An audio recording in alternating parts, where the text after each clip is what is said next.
En communication ou en relation interpersonnelle, il faut toujours respecter la hiérarchie. Toujours.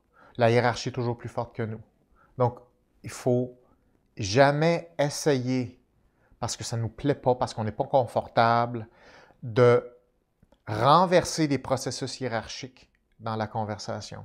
Je donne un exemple. Si tu t'adresses à une personne plus élevée hiérarchiquement, ça veut dire soit des personnes plus vieilles, par exemple, soit des personnes qui ont une autorité familiale, soit que c'est une personne qui a une autorité dans une entreprise, dans un système hiérarchique en soi. Puis il y a toutes sortes de hiérarchies dans la vie. Mettons, tu veux parler à ton patron.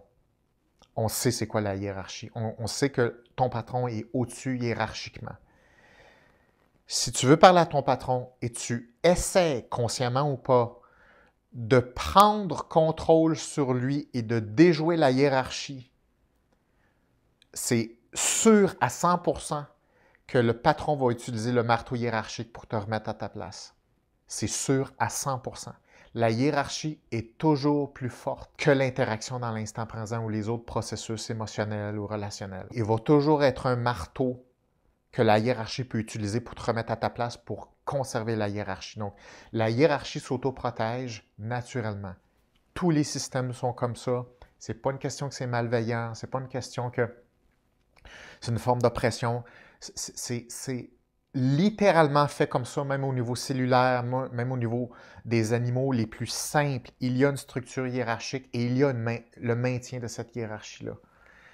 Donc, il faut la respecter. Ça, c'est très important stratégiquement en communication. Une des choses qu'il faut faire, c'est qu'en premier, il faut renforcer la hiérarchie. En premier, dans l'interaction, il faut réétablir les bases où on est hiérarchiquement. Il faut le sentir tous les deux. Si la hiérarchie est sécurisée, le marteau de la hiérarchie ne sera pas la première méthode qui va être utilisée en termes si inconfort il y a. C'est ce qu'on ne veut pas. On ne veut pas d'autorité hiérarchique qui va se mêler dans la conversation, du moins le moins possible. Donc, en premier, il faut sécuriser la hiérarchie. Si la hiérarchie, c'est-à-dire la personne en autorité hiérarchique, sent que la hiérarchie est respectée, ça ouvre les possibilités de discussion. Mais il faut conserver cette attention-là du début à la fin de la conversation.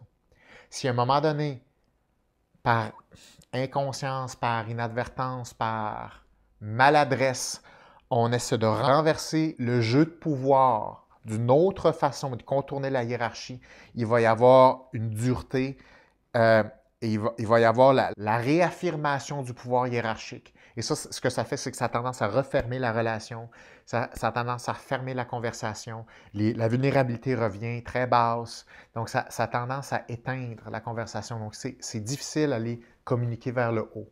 Donc, évidemment, c'est pas que c'est impossible, il faut, mais il y a des lignes à respecter dans ça.